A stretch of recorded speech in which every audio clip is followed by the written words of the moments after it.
Salut, je suis Herman Capo. Et c'est un plaisir pour moi de vous retrouver pour ce nouveau numéro de votre podcast des CEO Challenge podcast. Et comme vous le savez, les CEO Challenge podcast, c'est un podcast au cours duquel nous travaillons avec vous à pouvoir identifier, réfléchir sur les enjeux de direction générale et trouver des voies et moyens pour vous outiller, pour vous orienter, pour vous apporter des astuces, des orientations qui vous permettent de pouvoir porter efficacement les enjeux qui sont les vôtres en tant que dirigeant du 21e siècle. Si vous êtes membre de comité de direction, si vous êtes directeur général adjoint, directeur général, si vous êtes membre d'un conseil d'administration, si vous êtes dans un groupe, etc. Oui, bien évidemment, vous savez avec moi que le job de dirigeant n'est pas l'un des jobs certainement les plus faciles qui soit. Et comme si cela ne suffisait pas, nous sommes souvent confrontés à de ces paradoxes qui sont très très douloureux et qui nous étouffent et qui rendent ou complexifient notre capacité à pouvoir apporter les enjeux de direction générale. Et ce que nous faisons dans ce podcast, c'est déjà vous amener à comprendre quelque chose de très important. Vous n'êtes pas seul, vous n'êtes pas le seul à devoir vivre ces douleurs-là, vous n'êtes pas seul à devoir porter ces enjeux-là. C'est tous les dirigeants qui sont appelés, qui se retrouvent à devoir faire face aux enjeux de direction générale. Lorsque, en général, un dirigeant dit tiens, qu'il rencontre des difficultés, il rencontre des paradoxes, il rencontre des absurdités dans son job, nous avons l'habitude de lui rappeler lors de nos formations, lors de nos séances de coaching à HNC, que ça fait partie du job. Nous parlons du karma du dirigeant, ce karma qui est essentiellement caractérisé par le fait que ce que la plupart des gens considèrent comme étant complexe, considèrent comme étant insupportable, considèrent comme étant inadmissible, considèrent comme étant absurde, considèrent comme étant impossible, eh bien, le dirigeant se retrouve au quotidien à devoir faire face à ça. Et c'est pour ça que HNC, ayant consacré notre mission à travers HNC Executive Education, à accompagner les dirigeants pour qu'ils ne soient plus dans la solitude, nous travaillons quotidiennement à nous assurer ce que nous mettions du moins à leur disposition des outils. C'est pour ça qu'on a créé des NSIO Pack. Le NSIO Pack, c'est jusqu'à 5 livres qui permettent à quiconque souhaite réussir en tant que dirigeant de pouvoir trouver des astuces qui lui permettent, qui l'accompagnent pour qu'il comprenne qu'il n'est pas seul. Si vous avez participé certainement à des NSIOD, vous faites partie des gens qui ont bénéficié du NSIO Pack. Et si ce n'est pas le cas, vous avez la possibilité donc, du coup, d'en bénéficier. Comme je l'ai dit, c'est jusqu'à 5 livres. Le premier étant La vie des CEO désirée pesante, qui est préfacé par M. Elassane Kaba, fondateur de Massa Bank. C'est jusqu'à 328 pages de contenu sur les réalités de dirigeants et comment les adresser. Eh bien, il y a un autre livre, c'est La planification stratégique rendue simple, préfacé par M. Jean-Luc Connard, chairman de Nimba et PDG de Cofina, jusqu'à 295 pages sur comment élaborer un plan stratégique facile à mettre en œuvre. Le leadership visionnaire, c'est l'autre, rendu simple, c'est l'autre livre qui est dans le pack de NSIO Pack, qui est préfacé par M. Jean Kakou Diago. Il est le président du groupe NCA Bank et Assurance. C'est jusqu'à 298 pages sur comment caster et piloter une vision. La journée du dirigeant rendu simple, c'est l'autre livre que vous allez trouver dans NSIO Pack, qui est préfacé par M. Moustapha Raoudi, qui est le CEO de Robanca, jusqu'à 196 pages sur comment passer des journées fluides et performantes en tant que dirigeant. Et pour finir, le game de la stratégie rendu sain, c'est jusqu'à 324 pages d'astuces inédites pour élaborer, déployer une stratégie et distribuer facilement vos marchés. Vous allez trouver des liens dans le texte de ce podcast pour pouvoir bénéficier donc, du coup, de ce NSIO Pack. Et si vous êtes à Kinshasa, si vous êtes à Brazzaville, si vous êtes à Douala, si vous êtes à Niamey, nous allons venir prochainement dans votre ville pour le NSIOD, cet événement de cette fin d'année auquel les dirigeants ont été nombreux à participer à Abidjan, à Dakar, à Conakry, à Bamako, à Cotonou, à Lomé, et auquel vous pourrez participer. Ce sera le 28 novembre à Kinshasa au Pullman Hotel. Ce sera le 30 novembre au Radisson Blu de Brazzaville. Ce sera le 4 décembre au Best Western Hotel de Douala et ce sera le 7 décembre au Radisson Blu de Niamey. Vous allez pouvoir participer et nous parlerons lors de ces NSIOD, de ces enjeux que nous avons, de ces défis que nous devons porter en tant que dirigeants. Et je m'en vais lever un coin de voile là-dessus pour vous. Ici, eh bien, si vous rencontrez ces défis, si vous rencontrez ces douleurs, si vous rencontrez ces paradoxes assez douloureux qui font partie du job de dirigeant, comprenez quelque chose de très important, vous n'êtes pas seul. Tous les dirigeants vivent la même chose. Tous les dirigeants vivent douloureusement les paradoxes et absurdités suivantes. Il y en a 12, donc je vais les passer en revue avec vous. Et déjà, ça vous attirera votre conscience, votre conscience sur le fait que ben voilà, vous n'êtes pas seul.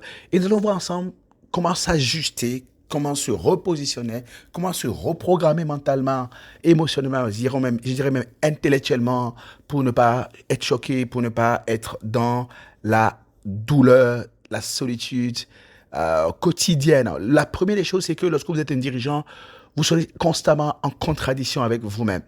Et je dis souvent aux gens, lorsqu'on est dirigeant, on est deux personnes. On est soi-même en tant que personne. Donc, par exemple, moi, je suis dirigeant Herman Kakpo. Ensuite, je suis Herman Kakpo. Moi, Herman Kakpo, chrétien, catholique, père de famille, etc., que vous voulez, Adja, béninois, etc. Donc, s'il y a des choses qui sont caractéristiques de ma personnalité, c'est ça, ça c'est moi. Maintenant, j'ai moi, Herman Kakpo, institutionnel. Et encore une fois, j'ai deux casquettes. Je suis coach de dirigeant et je suis dirigeant d'entreprise. Vous voyez, ce qui va se passer, c'est que le dirigeant d'entreprise fait des choses. Et moi, Herman Kakpo, je fais des choses. Le dirigeant d'entreprise a des valeurs. Et moi, Herman Kakpo, j'ai des valeurs. Le coach de dirigeant d'entreprise a des valeurs. Et moi, Herman Kakpo, j'ai des principes. Le coach dirigeant et dirigeant d'entreprise, de dirigeant et dirigeant d'entreprise a un emploi du temps. Et moi, Herman Kakpo, personne normale, j'ai un emploi du temps. Moi, Herman Kakpo, personne normale a des aspirations. Mais le coach de dirigeant et le dirigeant Herman Kakpo a des obligations, à des options, à des règles qui ne sont pas les mêmes. Et donc, il va de soi qu'il y ait de la contradiction. Je suis par exemple chrétien catholique et en tant qu'Herman, je ne fais pas du mal. Je ne cherche jamais à faire du mal aux gens. Mais en tant que dirigeant, il peut arriver que j'opère des choix, que je fasse des arbitrages, sans le vouloir, qui fassent mal aux gens. Je ne souhaiterais pas, par exemple, que quelqu'un fasse faillite. Mais en tant que coach de dirigeant, il peut arriver que je m'asseye avec un dirigeant, on élabore des stratégies, on lance un produit qui rend les produits de ses concurrents désuets et bien évidemment, ils vont sortir du marché, ils vont faire faillite. Je ne l'aurais pas souhaité, mais moi, en tant que coach de dirigeant, j'accompagne un dirigeant à pouvoir gagner sur un marché.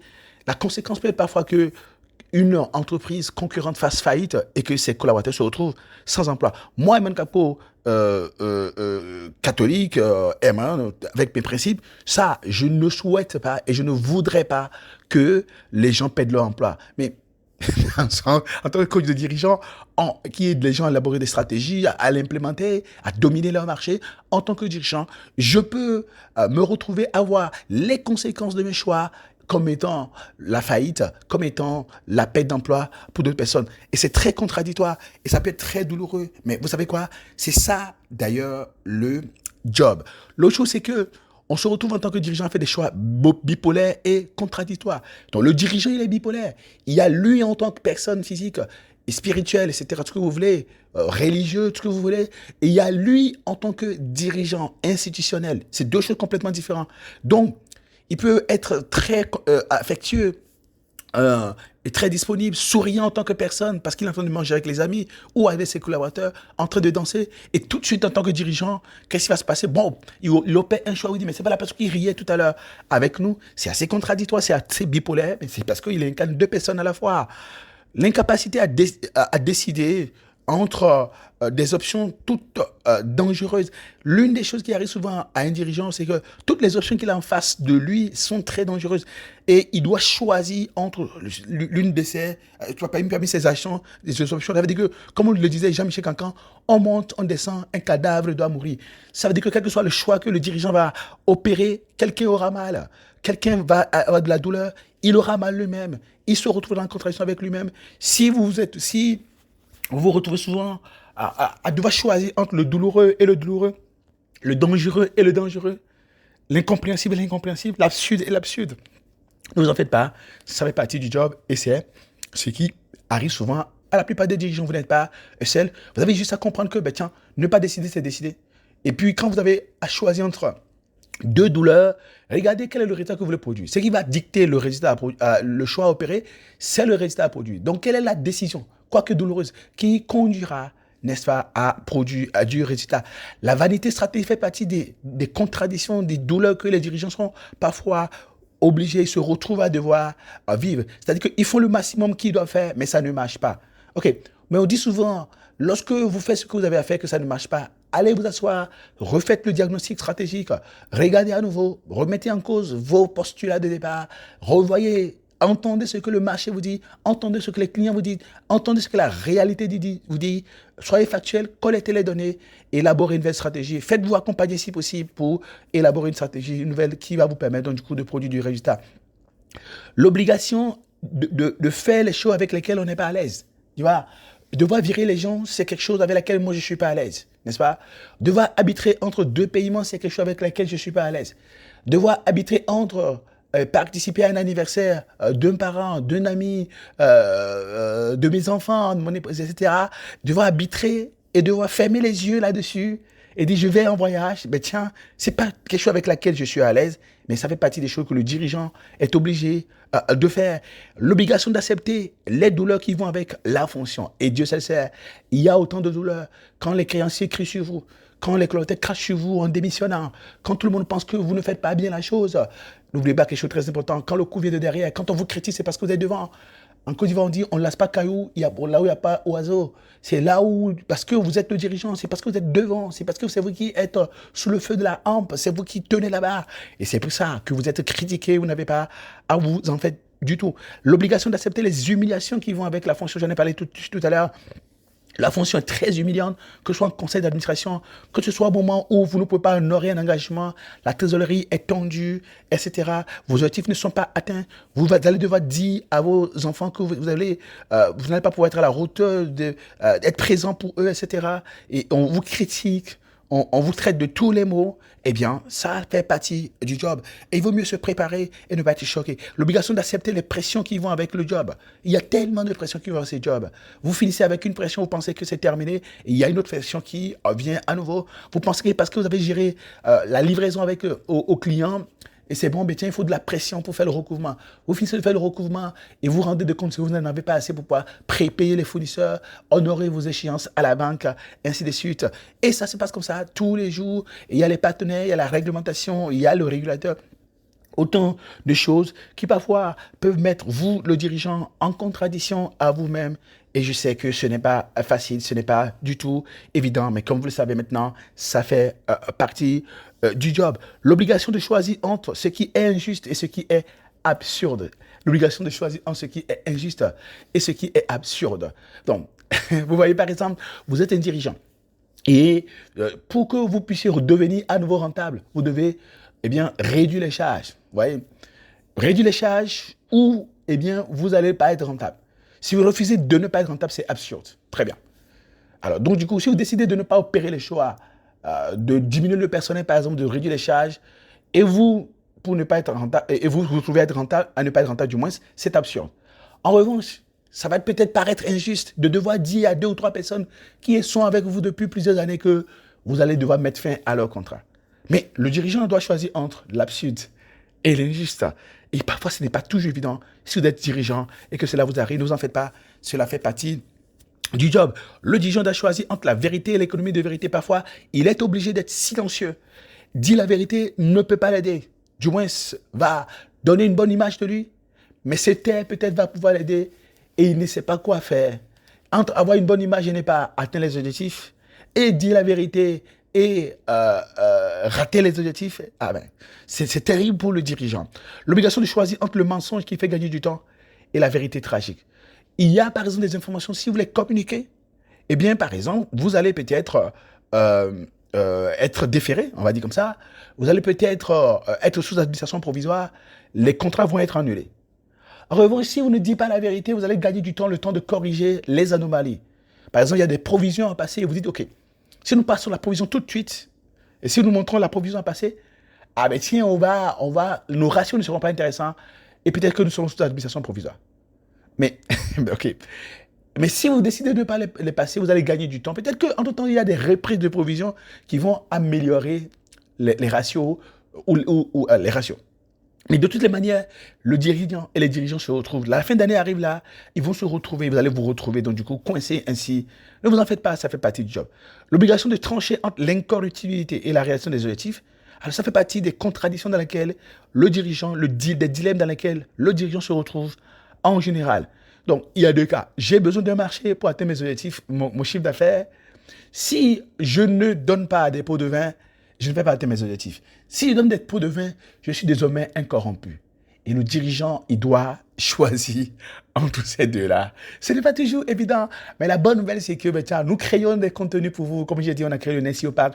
La vie de CEO désirée et pesante contient des anecdotes, des situations dans lesquelles vous allez retrouver jusqu'à 328 pages de livres, c'est ce que je vous ai promis et je vous ai dit. Et vous allez pouvoir donc du coup découvrir comment gérer progressivement ces contrats, là, comment d'autres dirigeants en faire. Et si vous avez besoin de coaching, si vous avez besoin d'augmenter la maturité des membres de votre comité de direction pour qu'ils puissent comprendre avec vous que ces choses-là doivent être faites, et ce n'est pas toujours évident qu'il faut faire ces arbitrages qui sont souvent arbitraires et qui gagnent en maturité, eh bien, on peut venir coacher à votre comité de direction pour vous. Quand j'ai dit cela là, préparez-vous, dans une semaine, nous serons à Kinshasa le jeudi 28 novembre pour le NetCEO Day, nous serons à Brazzaville le 30 novembre pour le NetCEO Day, et nous serons le 4 décembre à Douala. Si vous n'êtes pas encore inscrit à l'NSCOD, prenez date maintenant, cliquez dans les liens dans le TS pour pouvoir donc du coup participer. Moi, j'ai été très heureux d'avoir été avec vous et je serai heureux avec la grâce de Dieu de vous retrouver le lundi prochain pour un nouveau numéro de votre podcast des CEO Challenge. Podcast, excellente journée à vous et excellent week-end. Bye bye.